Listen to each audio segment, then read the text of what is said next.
Go ahead and start the recorder so I don't forget to do it later.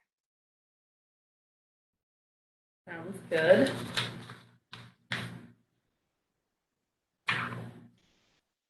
Share my screen. We don't have any videos in today's presentation, which is great. Takes a little extra coordination.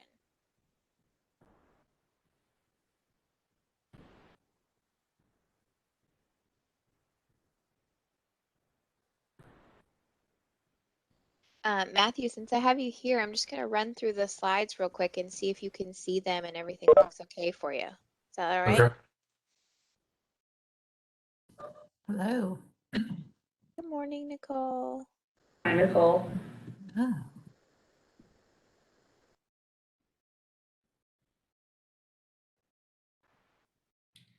Hopefully I got the order right. And I took the titles from your website. I hope that's okay.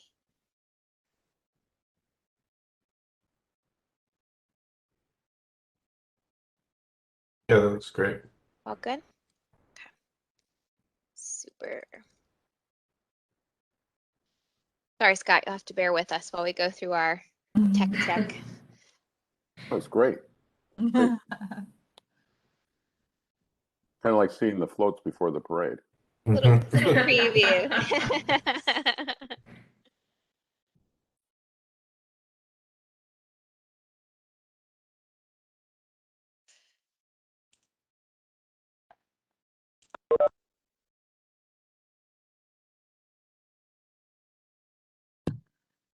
Morning, Mary. Good morning. How are you? I'm doing well. How are you doing? Good, good. Welcome, welcome. Thank you. Excited to be here. While I've got you here, Mary, I'm going to run through your slides real quick and just make sure that everything looks good to you, okay? Okay. So you're going to go second in the order today. And I took the titles and everything straight from your website. I hope that's all right. Yes, that's perfect. Okay.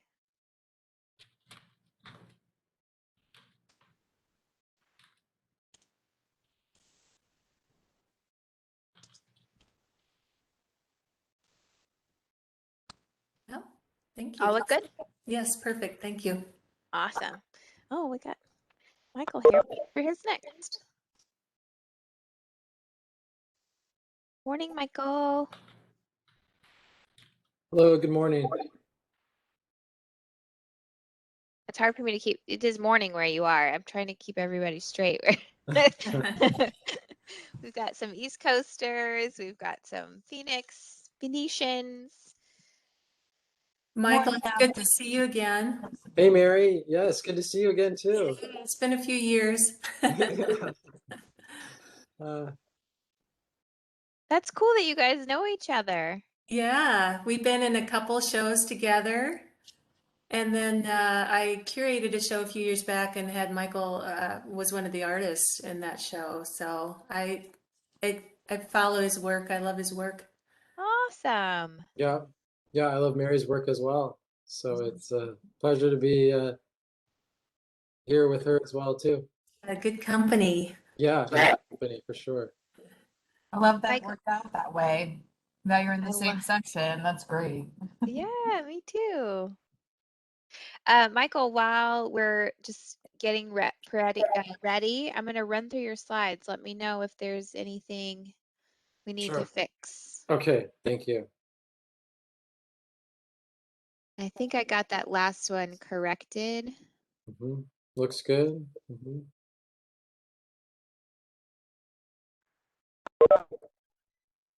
It's on Vista, is that right? That's right. Looks good. Okay, cool. Then we should be all good on slides today.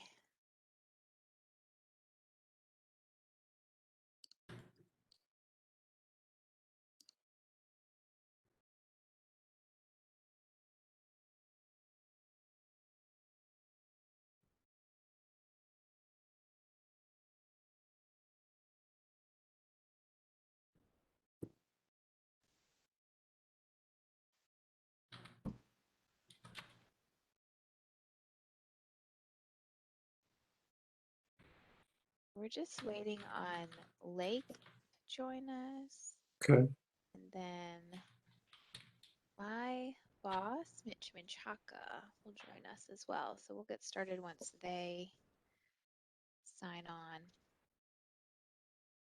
I got about 5 minutes.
Hi, everyone. Thanks for joining us. We are still getting everybody logged on at the moment. So bear with us for just a few more minutes. We'll get started at about 10 o'clock.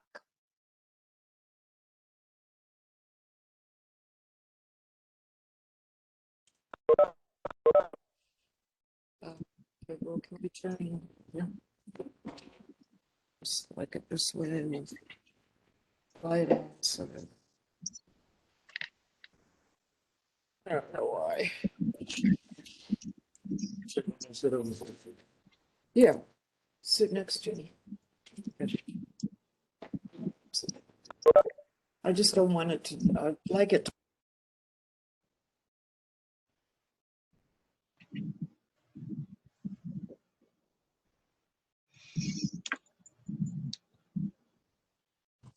And just a reminder, if you're not presenting with us today, that you'll want to mute so we prevent feedback. Thank you.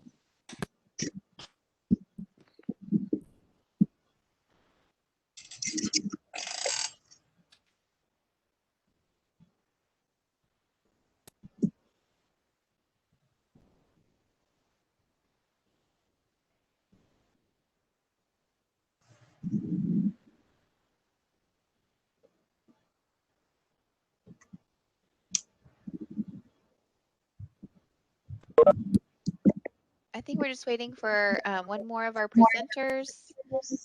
So please bear with us as we're getting ready.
All right, we are just about ready to get started. Thanks everybody for joining us again today for another ISC Connects. I'm going to turn it over to Jeanette Dar from the ISC to do our welcome and introductions. Yeah. So, hi everyone, and welcome to ISC Connects with Phoenix Office of Arts and Culture for our portfolio review series. I again want to express that these sessions are being recorded for future use, so if you could mute yourself, that would be greatly appreciated. These reviews take place every Thursday at this same time for the remainder of July. Each week, 3 juried artists will be featured in this 1-hour live portfolio review by a public art professional. Welcome to all the newcomers, and welcome back to everyone who joined us last week. For those of you who don't know who we are, the International Sculpture Center is a member-based nonprofit organization and publisher of Sculpture Magazine. We were founded in 1960, and we're an inclusive community for anyone with an interest in and commitment to the field of sculpture. I want to thank Phoenix Office of Arts and Culture, and specifically Catherine and Mitch Menchaca and Edward LeBeau for collaborating on these portfolio reviews with us. And special thanks to today's panelists, Brooklyn-based public artist and ISC board member, Olalekan Jeyifous. And today, Lake will discuss with each artist their individual review sessions aiming to strengthen their public art portfolios. And there will be time for Q&A after each presentation. Now I will hand it over to Catherine. Thanks, Jeanette. Mitch, would you like to mention and introduce the Office of Arts and Culture and a little bit about our program here? Sure, thank you. Good morning, everyone. I'm Mitch Menchaca, the Executive Director of the City of Phoenix Office of Arts and Culture, and we're thrilled to partner with the International Sculpture Center on this professional development opportunity for both national and local artists. The Phoenix Office of Arts and Culture is the designated local arts agency for the City of Phoenix. We manage an extensive public art program, give out grants to organizations and artists, do youth arts programming, and manage cultural facilities for the City of Phoenix. And again, we're excited to be here with the ISC. And without further ado, I'll turn it back over to Katie. Thank you. Thanks, Mitch. We're going to get started in just a minute. I just want to mention a couple of housekeeping items. As we're going through the presentations today, we are going to be recording them. So if you could keep yourself on mute unless you are a part of the presentation, that would help us to maintain our audio quality for the recording. And if you have any questions during the presentations, please type them into the chat box. We will be monitoring them and answering a couple questions as we go through, and then we'll have some time for more questions and clarification at the end, and I can unmute folks as those come about. So without further ado, I want to introduce Olalekan or Lake, and he has been such a wonderful reviewer for us this week. We've had fantastic reviews with these 3 artists from Lake. He received a Bachelor in Architecture from Cornell University and is a Brooklyn-based artist whose work reimagines social spaces that examine relationships between architecture, community, and the environment. He has exhibited in venues such as the Studio Museum in Harlem, the MoMA, the Vitra Design Museum, and the Guggenheim in Bilbao, Spain. In addition to an extensive exhibition history, he spent over a decade creating large-scale installations for a variety of public spaces and was recently commissioned, along with another artist, Amanda Williams, to create a monument dedicated to Congresswoman Shirley Chisholm as a part of the City of New York's She Built New York City initiative. Lake has been a Wilder Green Fellow at the MacDowell Colony and has completed artist residencies with the Drawing Center's Open Session programs and the Rockefeller Foundation's Bellagio Center. He has won numerous awards for his artistic practice and is the recipient of a 2021 fellowship by the United States Artists. So thank you so much, Lake, for spending your time with us and these artists this week. I have enjoyed so much getting to know you and your background and your work through these reviews. And I love seeing your public artwork around the country. So without further ado, let's get started into the reviews. We're going to start with Matthew Mosher today. Oh, I skipped too fast. Okay. Matthew, will you tell us a little bit about your work, and then we'll listen to you and Lake discuss it.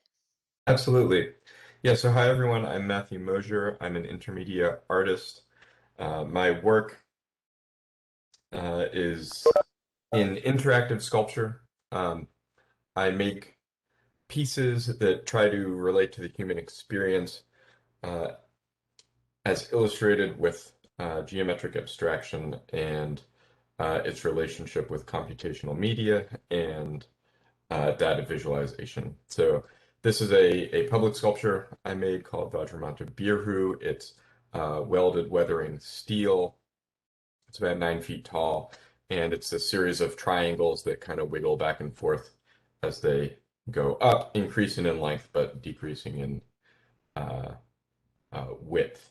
You can go to the next one. Same piece. And these sculptures are based on the Fibonacci sequence. So the increase and decrease are like 1, 1, 2, 3, etc. Next one.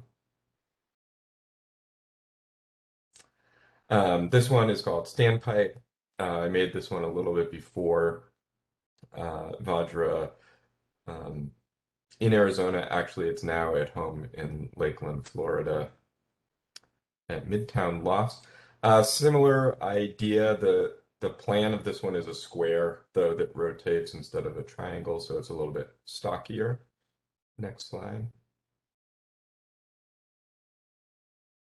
Yeah, and I like looking at these, the way the material rusts and how all the different facets reflect light at different angles. They're pretty dynamic to walk around and see the kind of like shimmer of light and shadow on them. Next one. So this is an interactive projection piece that I did that also uses the geometric abstraction and the patterns it creates. You can see the person in the foreground there. There's 2 knobs on strings that you wave around, and the projection responds with this kind of kaleidoscopic color. Next one. Yeah, there we go. The input for the system is a little camera, which you can see on the pedestal there, along with the interface. So it starts out as being a black and white view of the user or viewer of the piece, but then as soon as you engage with those knobs, it gets pretty psychedelic. And another vein of my work, I kind of critique violence in American society. So this light turns on whenever the US does a drone strike abroad, as a way to illuminate here what we cannot see happening across the world, but as a result of our collective like governmental action. Next one. And as part of that, I started really looking at gun violence in America. This one, Sentinel, a good guy with a gun, is on a tripod and has a computer vision system to track people through a gallery space. So as you walk around the space in the presence of this gun, it will pivot to always be pointing at you as you move through the space. And it's asking who is protecting who and from what in our current gun culture. Next. Thank you. I started doing the gun violence pieces in 2016. I'd recently moved to Florida. It was right after the Pulse shooting happened, and that really affected me as a new person to Florida. So I made this piece, which is over 15,000 plaster cast 9mm bullets. There's one for each person who was killed by gun violence in the United States in 2016. Next one. And so, yeah, I think this is the last one. A similar data visualization piece with cast handguns. The plaster I like working with, but it's extremely fragile. So I moved onto using bronze. So these are cast bronze patinaed white, and each one correlates to different statistics about gun ownership. And the mandala forms um, are radially symmetrical. They're meant to inspire reflection on this topic. I'm not like trying to persuade people one way or the other with it, but just to have an open dialogue, a more constructive dialogue about gun rights in the United States. And I think that's it for my slides. Thank you. Thank you for sharing. Um, I'm just going to ask you and Lake to go into the conversations that we had about your work. And maybe we'll start with the question that we asked, why do you want to make public art? Yeah, so I got into public art because I really like working at that large scale, um, and making pieces that can really only exist outdoors. And I also like how you get a broader audience for public works when you make museum or gallery pieces. You're sort of necessarily limited to people who are willing to go to museums and galleries, and perhaps even a subset of that. Um, but when you're making pieces for the public, everyone in town gets to see it. So that aspect of public art appeals to me.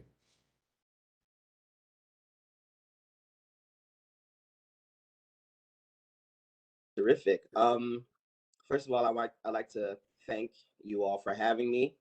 I'm always excited to preach the gospel of public art to visual artists and get more artists to sort of join this aspect, this particular trajectory. Matthew, thank you so much for sharing your work.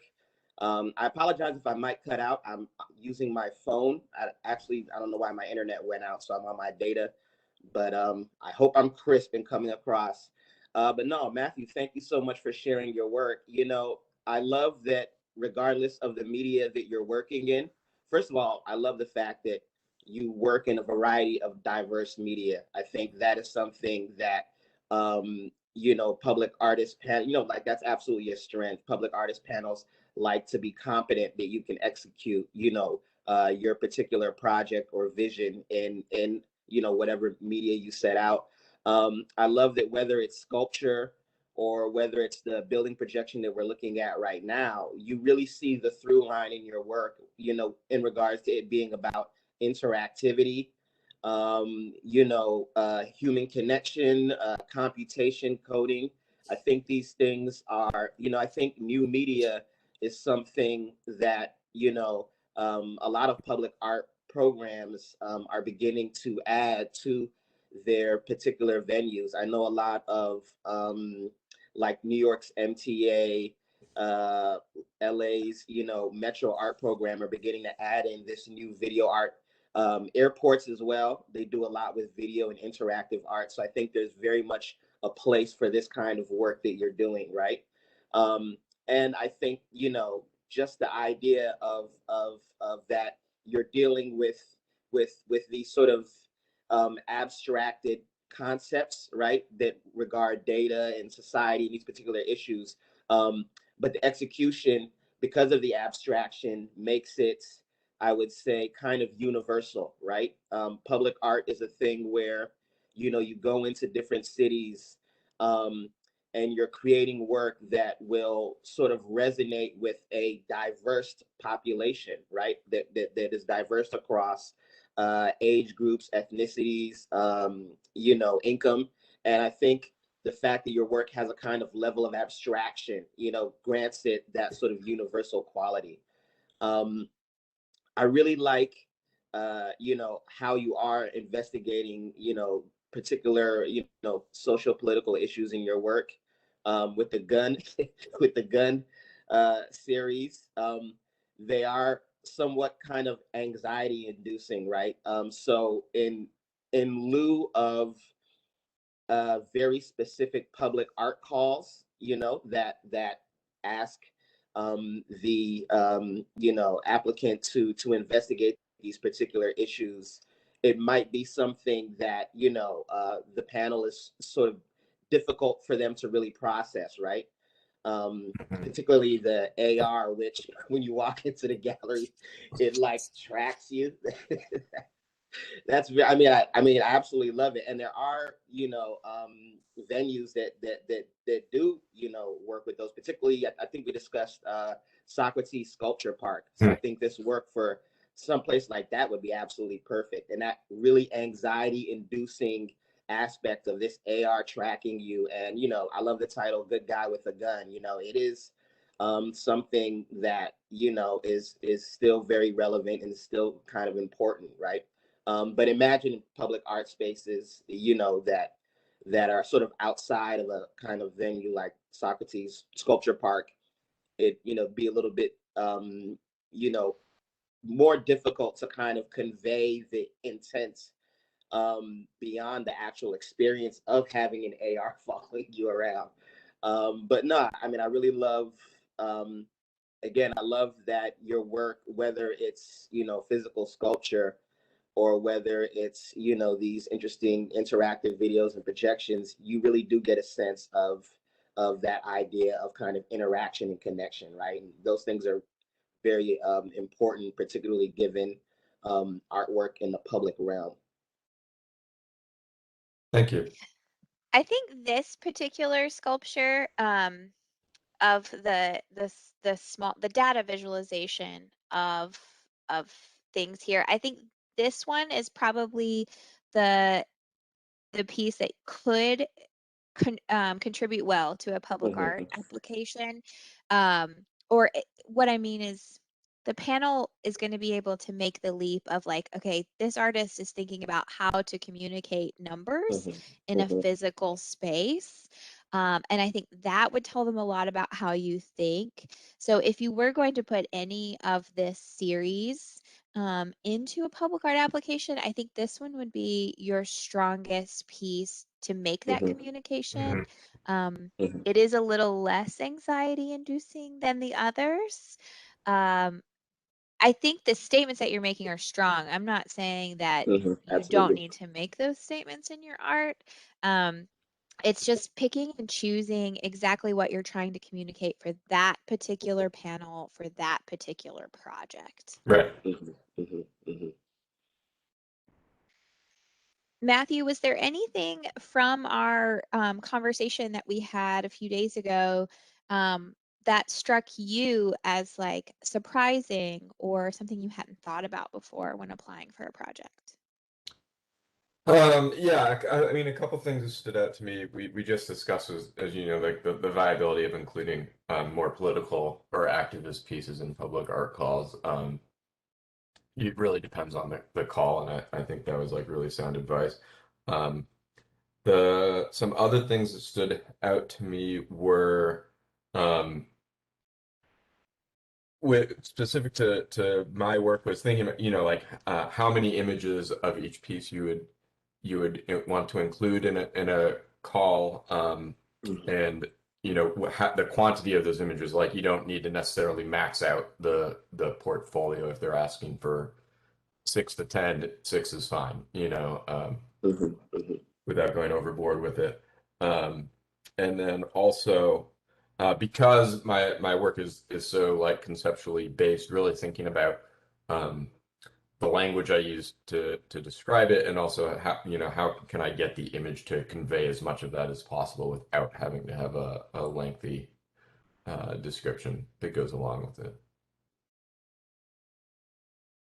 Yeah, and I would just like to add a note, just to reinforce that point about if you have a call that asks for a maximum of 10, you absolutely don't need to meet that number. It's much more stronger to have a kind of clear and cohesive portfolio, as opposed to trying to max it out with filler. Or not to say that anyone's work is filler, but it's much more poignant to make that very concise statement about your work than to, oh, I've got to have 10 projects, I've got to show 10 things. So I would like to reinforce that notion that having that cohesive body of work is more important than meeting the max. Yeah, panels have a lot to review, They do. and they get burned out after a little while. So as concise as you can be to make your point is really important, in both your images and in your writing, um, your statement, or your captions on your images. Maximize that tiny amount of words and images that you have, to make the most concise and powerful statement. Nicole, do we have any questions in the chat box? I've not seen anything come through yet, but now sounds like it'd be a good time if anyone wants to type anything. Yeah. Let me, I can unmute you all, or allow you to unmute yourselves if you have any questions. We have a few minutes before we move on to our next presentation.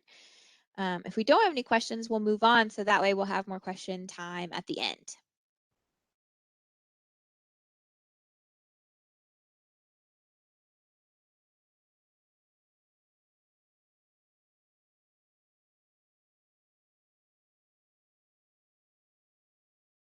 All right, seeing none. Thank you, Matthew. Thank you. Let's move on, and we'll go through Mary's, and then hopefully we'll have more time for questions at the end, as things continue to progress. Mary, are you ready? I'm ready. So tell us a little bit about yourself and your work. Yes. Well, first of all, I'd just like to thank you. Thanks you everyone for this opportunity. It's been great for me to learn a little bit more about public art, having never explored it. I am a mixed media artist. I work primarily in sculpture and installations. And,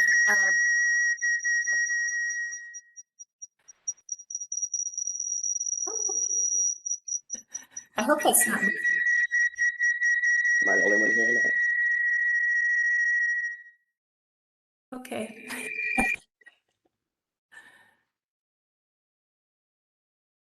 Can everyone hear me okay? All right. So my practice focuses on our human need for stillness and connection, and my current work involves these vast systems of seed and leaf forms, which for me serve as metaphors for interconnectedness and biodiversity, and then also the physicality that seems to be slowly diminishing from daily life. And this work stems from my passion for life sciences. I took botany as an undergrad, and then also I have an interest in ecology, but it's really driven by this search for balance. And not only balance in my own life, but just wanting balance in the environment and the surrounding landscape and just in the world, which we all share.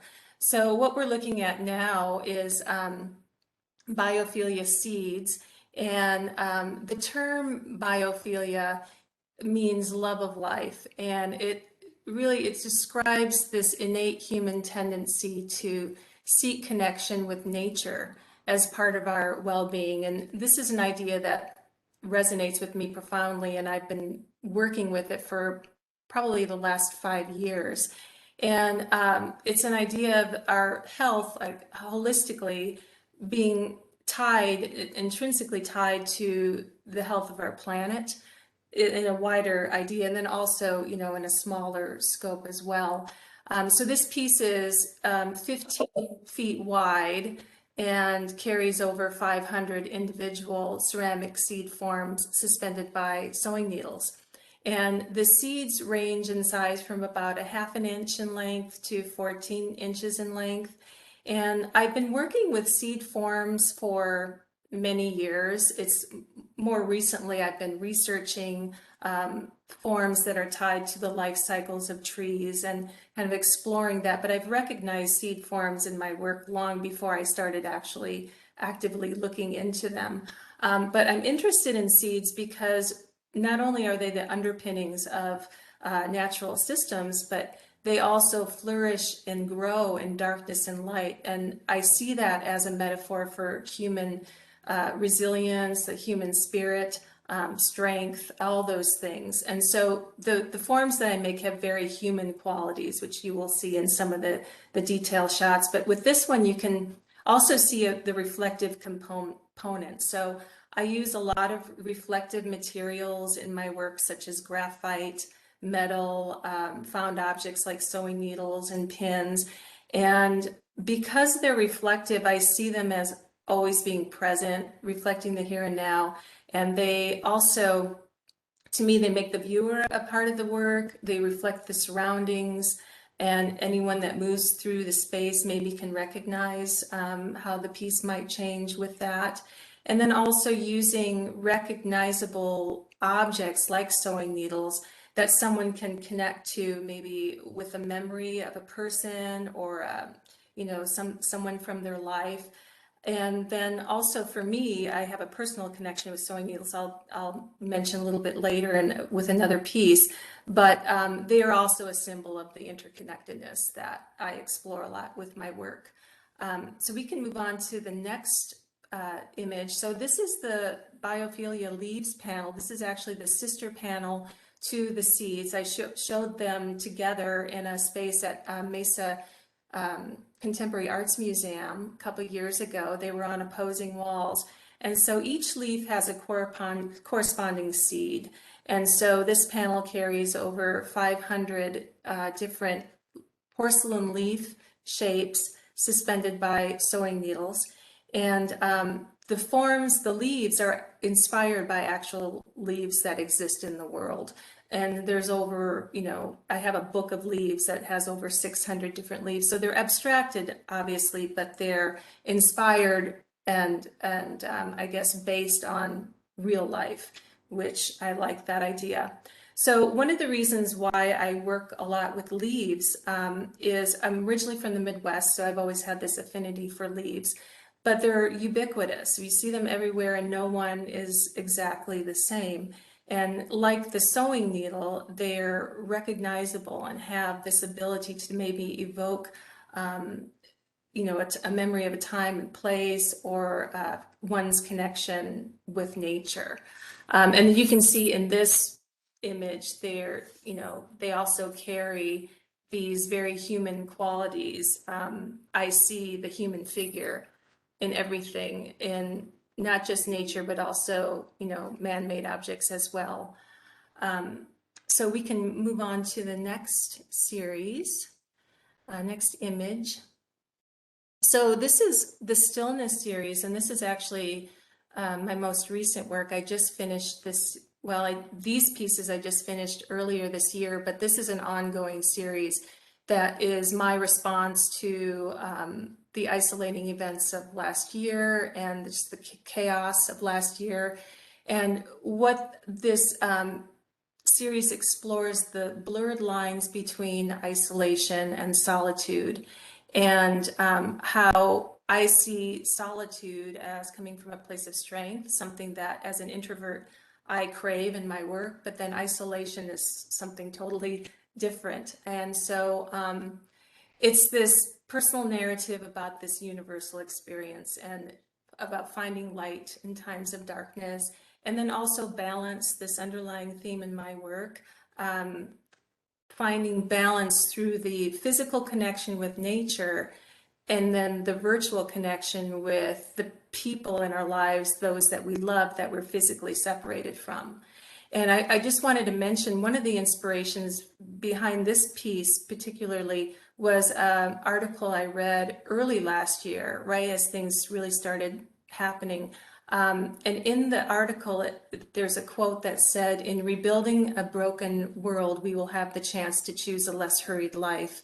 And it was all about human innovation and resilience in times of adversity, and how many of us were drawn to nature, to spend quiet time in communion with nature. And so I see that reconnection with nature and the surrounding landscape, or the landscape that we, that is our community, as a reconnection with our true selves. And I see that as a path towards healing.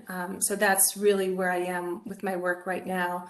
And then one other thing I'll mention before we go on to the next image is I see all the forms that I make as living things, and they kind of resonate with the energy that surrounds them. So I often use these elements, like in the panels, have these surrounding layers of panel that it's like a ripple effect, like sound waves or concentric circles in water.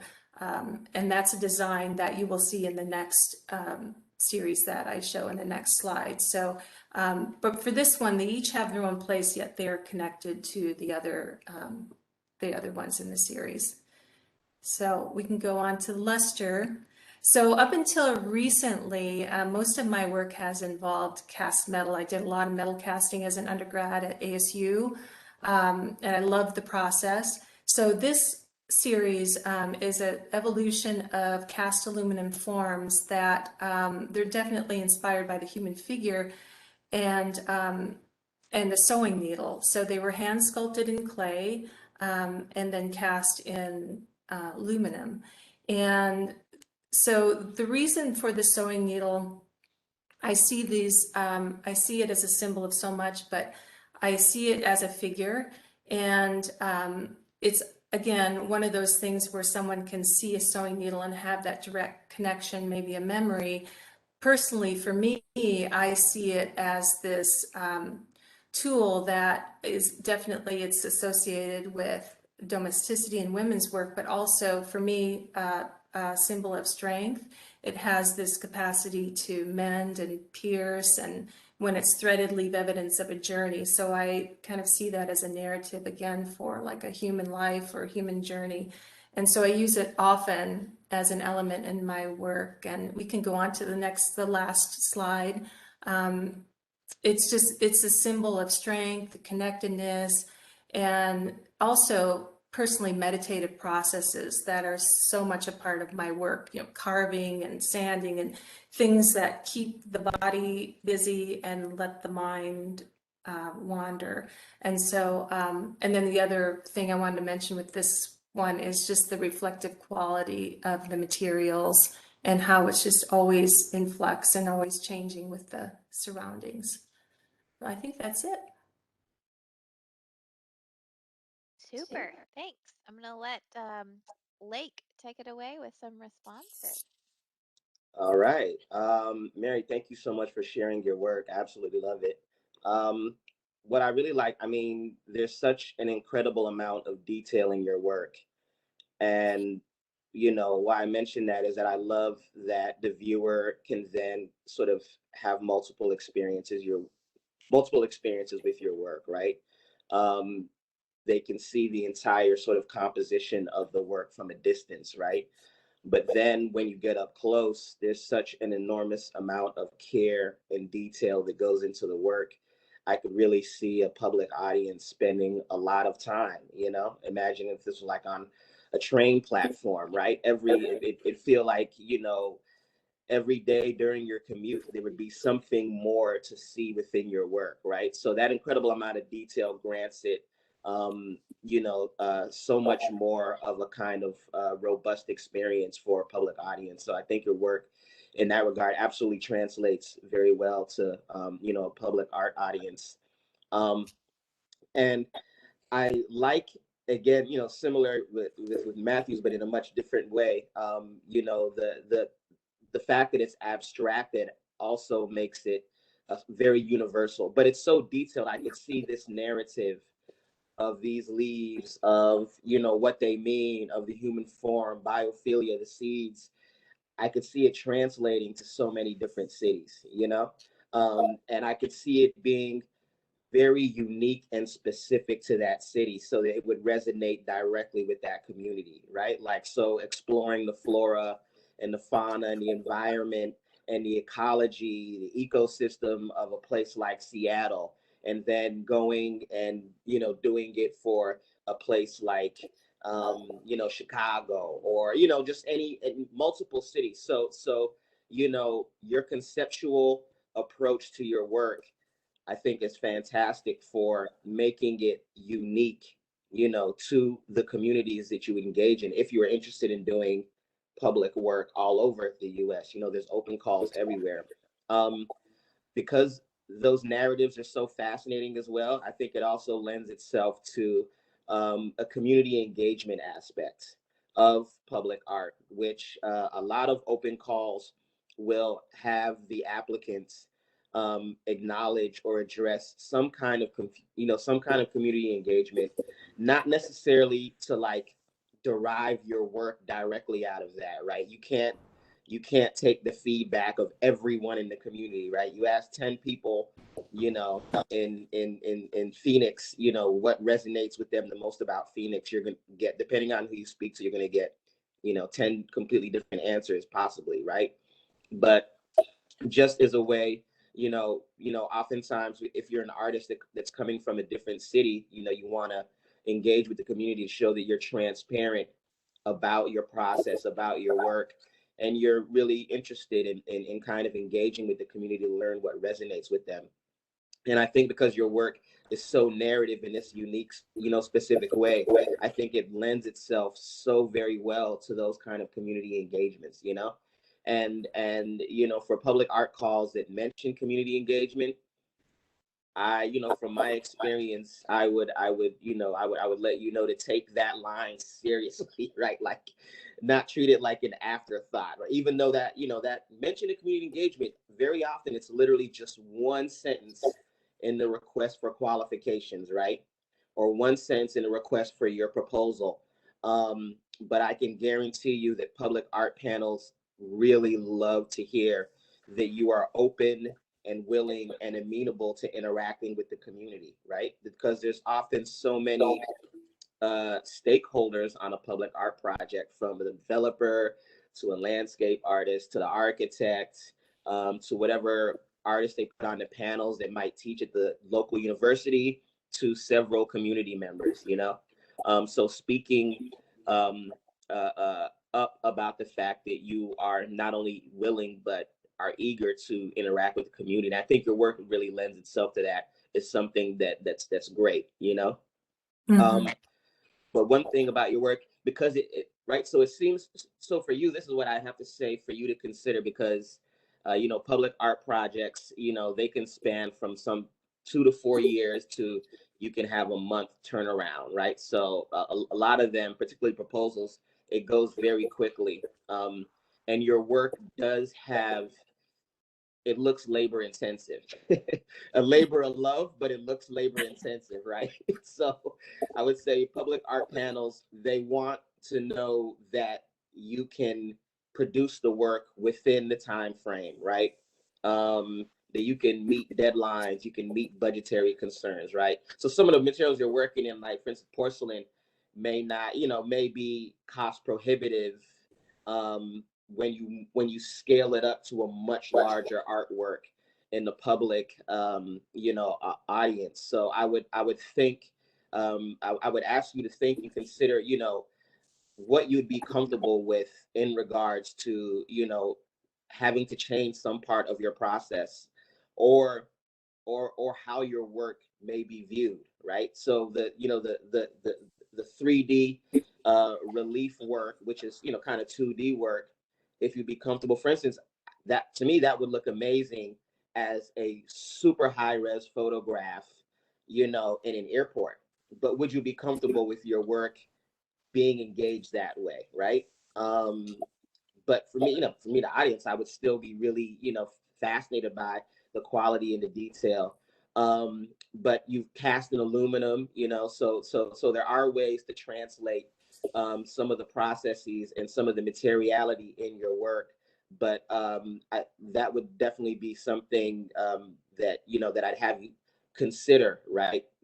What materials, and also, you know, public art, one of the you know, really important things that public arts panels are really concerned with, is durability and longevity, right? And very low maintenance. I hear it over and over again. Public, you know, there's always someone, once you've got the commission, who's grumbling about maintenance, or, you know, oh, I don't want you to work in. You know, it's interesting. in my bios mentioned the Shirley Chisholm project, and we got the commission. And in that first meeting, they immediately, like, they selected us, but they immediately wanted us to do something, right? There's someone who really wanted us, like, why don't you do something like Stone? It's like something vastly different from what we proposed. So just to say, that yeah, durability, low maintenance, public art, projects, they don't want to have to send someone out to clean or fix the work every 2 years, 5 years, or even 10 years. But no, I think your work, I mean, I really love the narratives. I really love the detail in the work, and the kind of storytelling, and the fact that storytelling, I think, is very specific but widely applicable. You could bring that to any city in the U.S. and it'd be a very fascinating, unique way, right, to reflect this very specific place. Yeah, thank you. Thank you. Mary, was there anything that you picked up from our call that you want to make sure that you mentioned before we move on to our last presenter? Well, I picked up on a lot of things. So I'll mention a couple. One thing that Matthew had mentioned, just the draw to public art. I also feel that, that it's so accessible, so that, that's what's attracting me to it, just the fact that it can reach such a broad audience. And then the other thing that Lake was talking about, working in dialogue with site or place or a specific community, really interests me. And the community outreach piece also really interests me. And one thing that Lake had mentioned in rethinking, the way I view public art is maybe approaching it or dipping my toe in it from a design standpoint, like maybe looking at 2D calls and or even the light box image.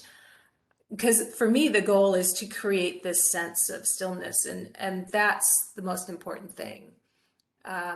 So yeah, I would definitely be open to exploring other materials and other ways for those that can, experience the work and be connected to it.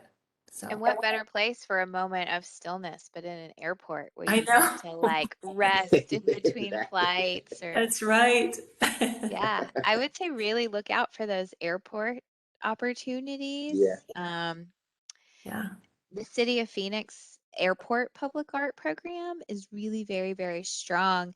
And is actually, they have an airport museum, which is separate from the public art program. And they do collect individual artists and portable works that are made out of delicate materials. Right. So I would say that's another great place to start looking as well. Yes. Yeah. I've actually shown at Phoenix Airport under plexiglass, but yeah. it's a great way to reach a wide audience. That team is wonderful. They take great care of their work. Yes. Do we have any questions, Nicole, before we move on to Michael? I'm not seeing any, so now would be the time. If there's anything burning in there, any burning questions. Oh, okay. Just popped up from Ekaterina for Lake and you, Katie. Could you go into more detail on what is appropriate for community engagement? Perhaps a few examples of successful community engagement. I don't know if you need more specifics on how to answer that, but. Lake, do you want to answer that one or Sure. I can take it? Okay, go ahead. The community engagements I've done, just workshops where I come in and I discuss with, just a broad community audience. I discuss my work as a public artist and I show them some of my past work and discuss my process, right? And say that this is the process that I'm going to bring to this particular city. And then, I have like just a workshop session where present kind of just a generic template project and ask the audience to think about what's important to them in their community, and then just create collages and there's markers and magazines and such, and about, just about 40 minutes of just creating collages around how, these individuals feel about their community, and then spending the last, 15, 20 minutes to half an hour, this, going around the room for anyone who wants to share what they've made and discussing their work. And so through that process, I've really gotten a lot of, particularly for a project I did in Durham, North Carolina, I got so much fascinating, specific information. I did it in a nursing home, and I did it in 2 high schools, and then took a tour, right? And so I got from, the older generation some of the things about Durham that they feel, would be important for the younger generation to consider and think about. And I was able to kind of like bring that into the work without changing the aesthetic quality or the vision. And simultaneously, the younger generation was able to tell me, for instance, Durham is known as Bull City, but the bull is ubiquitous. It's literally everywhere. And so I didn't want to just put a bull in my work somehow. But the young high school kids were like, the hand symbol bullhorn is something that we do, but you don't see in iconography anywhere. So I was able to put a huge hand. So you see high schoolers walking by like, oh, that somehow managed to acknowledge that thing. So, things like that are just sort of very straightforward, but the kind of conversation you can get and the feedback that you can get that you can bring into your work or you can consider, right, is really valuable. And I would add to this is such a good question, because it is different with every project, the type of community engagement that is appropriate or relevant.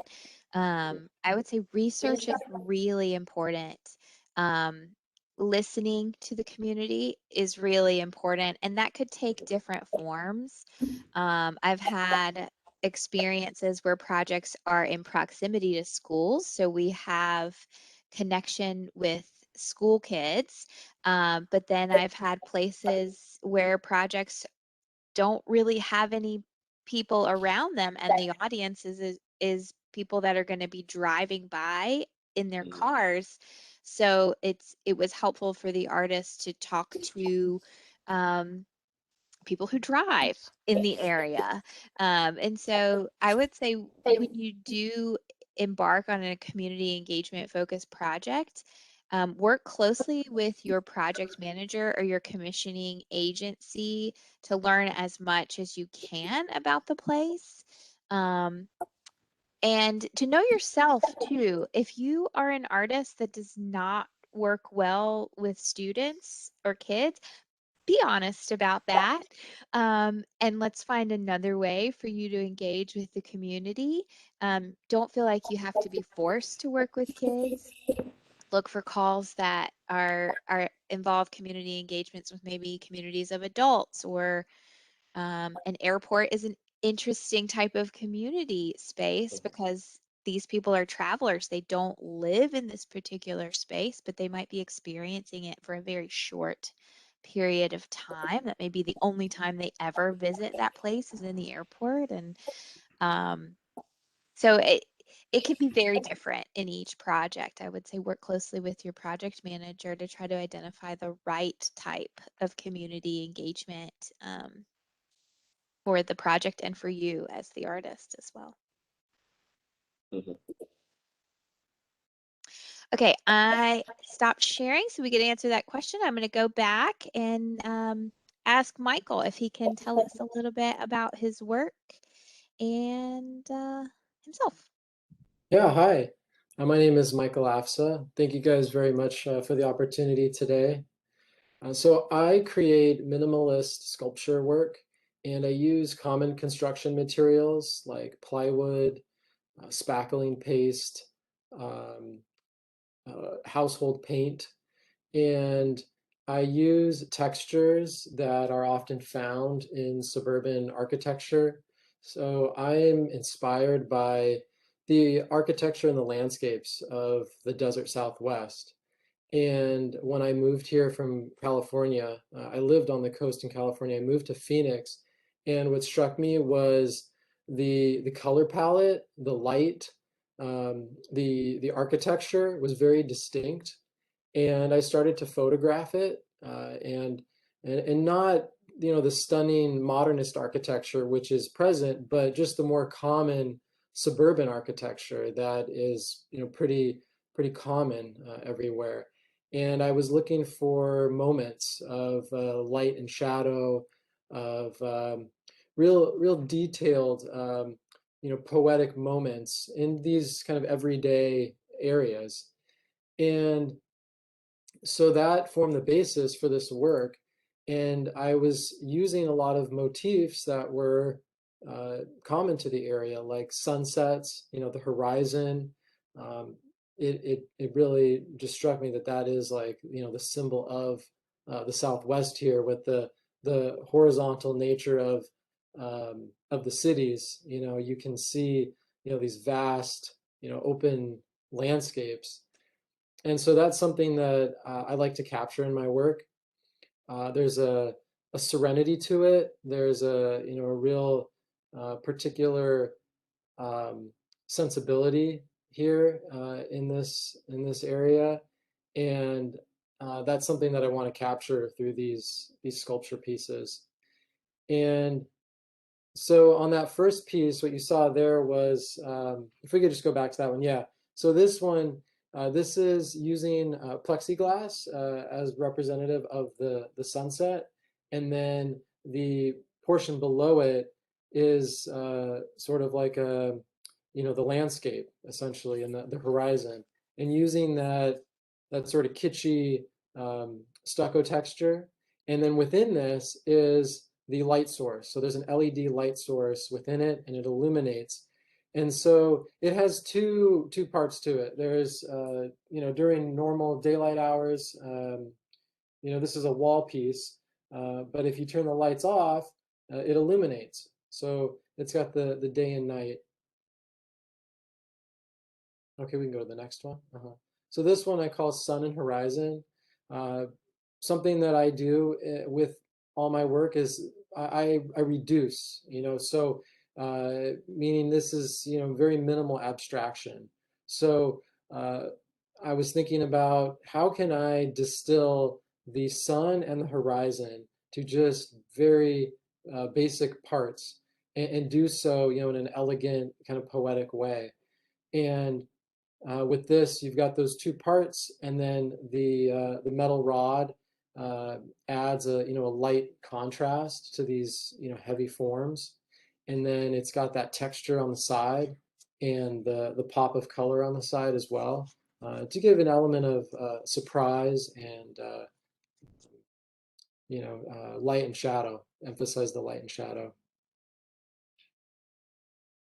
This piece, I call it Foyer because it was inspired by a common entryway, you know, in a house. And it represented a landscape for me, kind of metaphorically, literally and metaphorically, in the sense that, you know, at the top of these stairs, there's a mirror, which literally reflects you.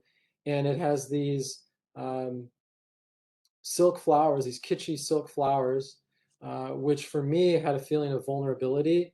And so you're faced with this real serene piece with the mirror and these flowers, which is almost like a sort of an altar-like piece. And this piece, again, using the motif of the horizon and the sunset, and it has those two pieces here. They're connected, and then the lines which represent perspective and kind of fading into the distance. This one I call Sunrise. This is CNC cut out of plywood, and the top is actually cut out of the bottom. And so I call it Sunrise because it's essentially lifted out of the bottom portion. And this piece, with those layers, it suggested the strata or the layering in the rocks here, and still using that motif of the sun and the horizon. This one is another sunset piece, using the sun and horizon, and then This is a little different because you've got this texture that surrounds it. It's almost like a light box. And something that I'm often thinking about is how do these pieces look under different lighting, whether the lighting is from up above, down below, and using the texture is actually a popcorn texture, which is typical on like 80s and 90s ceilings.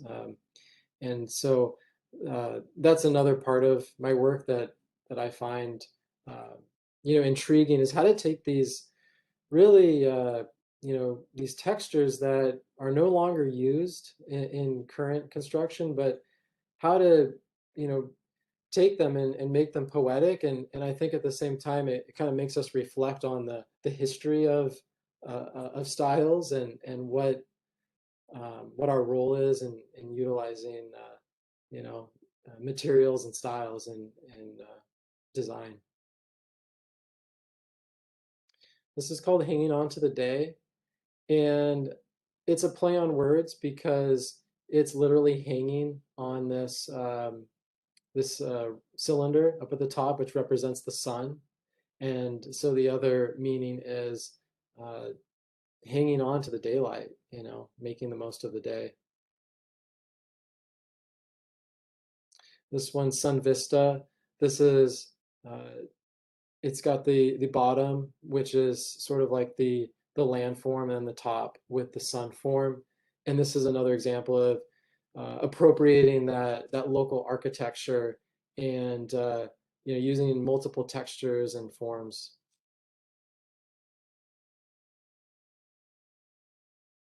And that's it. It's the last one. Thank you. I'm going to slip back to the first one and have you and Lake continue your discussion.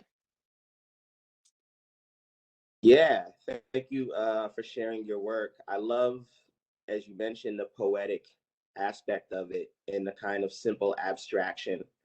And I love how you celebrate the everyday. I think that translates very well to public art, right? When you're going and doing public art in, very different cities, right? So kind of a celebration of, people's everyday sort of lives, and that's how they interact with the work as they go about, shopping or going to work or, going to a park to, hang out or jog or run or what have you. It's just a part of their life. So I think, you know, similarly with Mary's, but again in a different way, yours definitely I think lends itself to doing public art all across the country, right?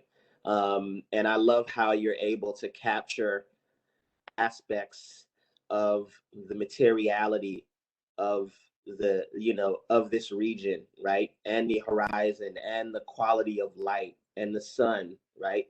And imagining that you could bring that same sort of conceptual sensibility to different cities, right?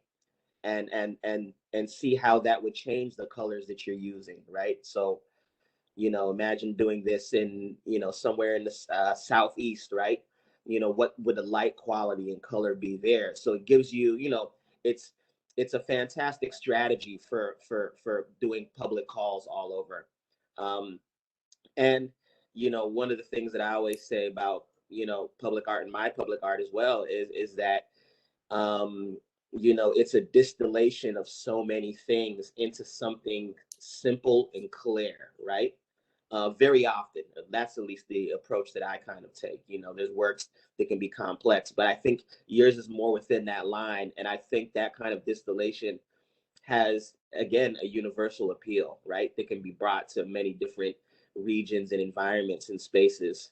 Um, and similar to Mary, so scaling up from this scale, right? You'd have to think about the materials you'd want to use.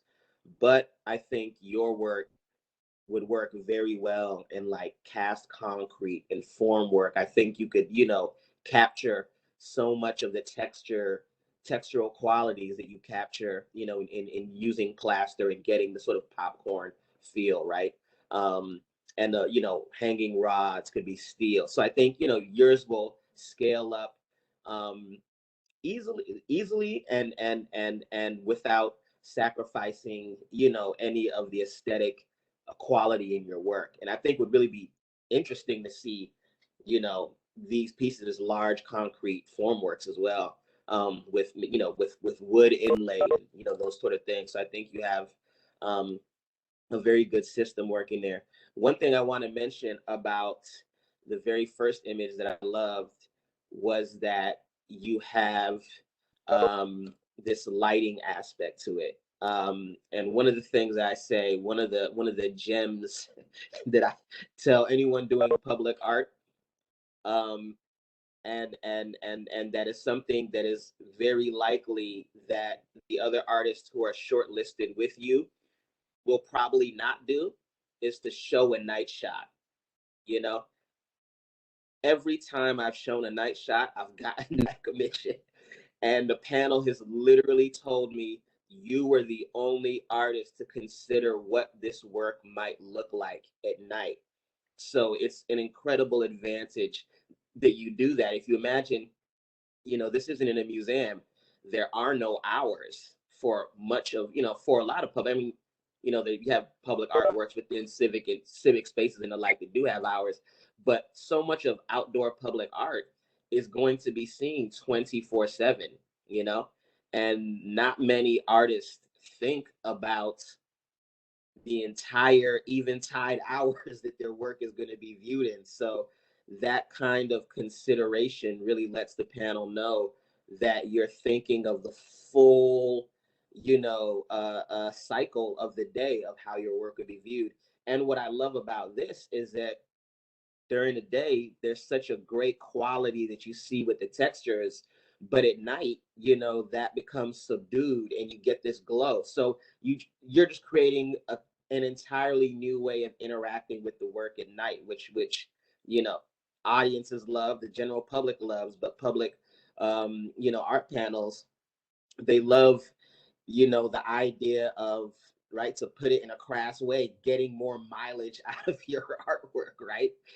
Being able to have it be appreciated in multiple different ways through lighting and through a kind of really different way of experiencing the artwork. If you can completely transform that experience, that glowing sun with the horizon, it looks very different. Like there's such a different quality about it than to the way it looks during the day. And I like, people really kind of appreciate that.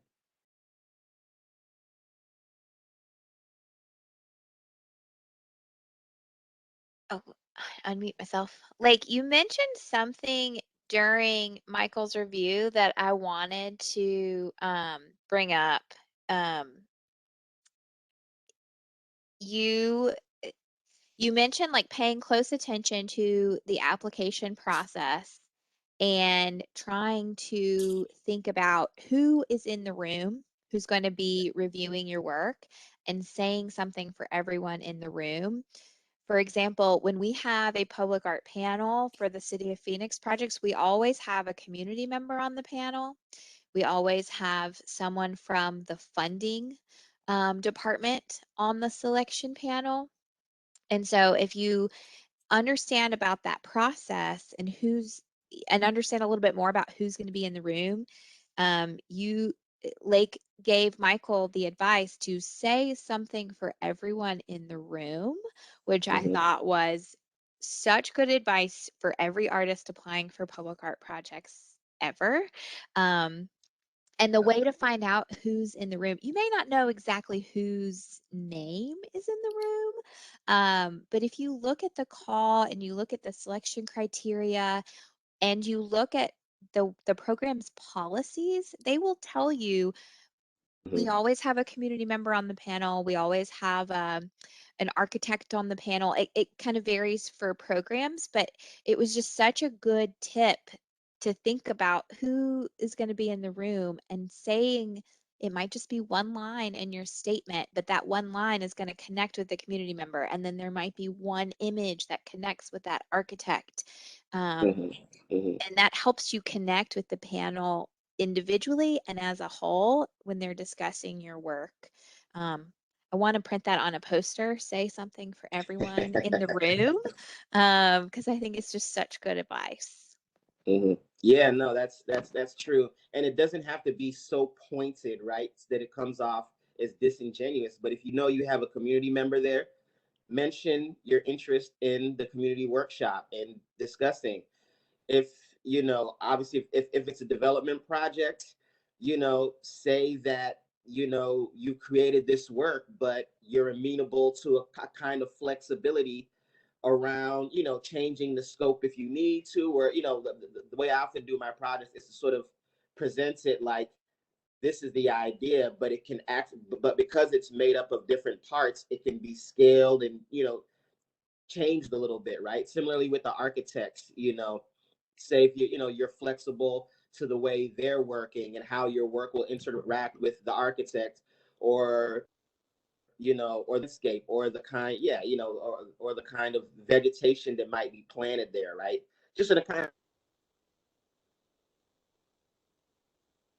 of me thinking through not only the process, but that you're going to be easy to work with, right? Because public, I mean, you are, you're doing your part as the public artist, but it's very, very, very. Oh no, Lake, you're cutting out a little bit. I've lost your sound. Oh dear. I feel bad. We've lost Lake's sound. It's still gone. Oh, okay. It's back now. It's back. It's back now. Okay. I guess my 5G lost the bar. Yeah, but just, again, I was simply saying that it's a collaborative process, and if you can simply convey that you're open, to working with the various stakeholders on this project, it really goes a long way to let them know that you can really, that you can do this, you can get this done. The outside of showing good work that interests the panel, they're very interested in just competency. Can you do this within the budget, within the time span allotted for it? And can you communicate with the architects and the various people you have to communicate effectively and, highly responsively, in order to see this project through? Those things go a long way to, demonstrating that, that you're someone who can get this work done. Thank you both so much. Thank you to all the artists for sharing your work. I really appreciate it. We are coming to the end of our time. And so I want to make sure that I highlight some of these resources and close us out. And then if we have some time for questions, I can unmute everybody. We've talked a lot today about how to apply for public art projects. This slide is sharing with you some resources on where to find those opportunities. The International Sculpture Center, who has been such a wonderful host of these 3 events, and we have one more next week. They have a fantastic list of resources. Cafe, Submittable, and publicartist.org. Those 3 are all websites where you can apply online for projects. And then Public Art Exchange is actually a new professional network for both artists and arts administrators. It just started a couple of weeks ago. It is full of administrators from all over the country, and they have started posting some calls there. I would say it's a great place to just start getting connected and seeing what the conversations are around public art. So I wanted to make sure I shared those with you. And then I want to tell you where to find us. at the International Sculpture Center at sculpture.org, or the Phoenix Office of Arts and Culture. We currently have one open call to artists that I believe is open until the end of August. So check that out. And we are going to have a couple more opportunities opening up later this year. You can find those resources at phoenix.gov/arts, and make sure to get on our mailing lists so that you'll be notified when other calls to artists come about. I know we have run over our 1 hour time frame. I am going to click unmute all, and if anyone has questions, I don't know if we have any questions in the chat box. Nicole, do you see any? Nothing in the chat. Okay. I just clicked unmute all. You should be able to unmute yourself if you want to ask a question. I will leave the meeting going till about 11:15, and then I'll stop the recording. Thank you, everyone, for joining us today.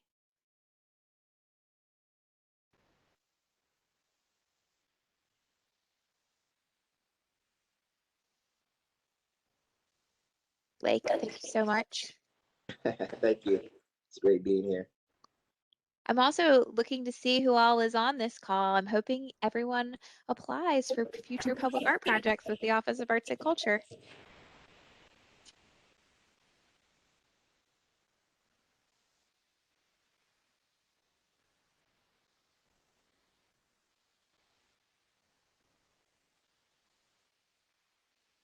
Man, this is a quiet group today. Our last two groups, I was like frantically trying to get all the questions answered. So good job, Blake and artist. You guys addressed it all. Super. All right. Seeming like we have no questions, I'm going to go ahead and close everything out.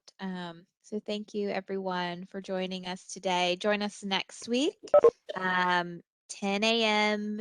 Phoenix time, which right now is the same as Pacific time. Sorry, we're a little complicated here. Just Google what time is it in Phoenix, and that will help. But it will be at 10 a.m. And if you register with the ISC, you'll get the link for the call the day before. All right. Thanks, everyone. Thank you, everyone. Thanks Thanks, Blake. Take care. Thanks, Blake. Bye.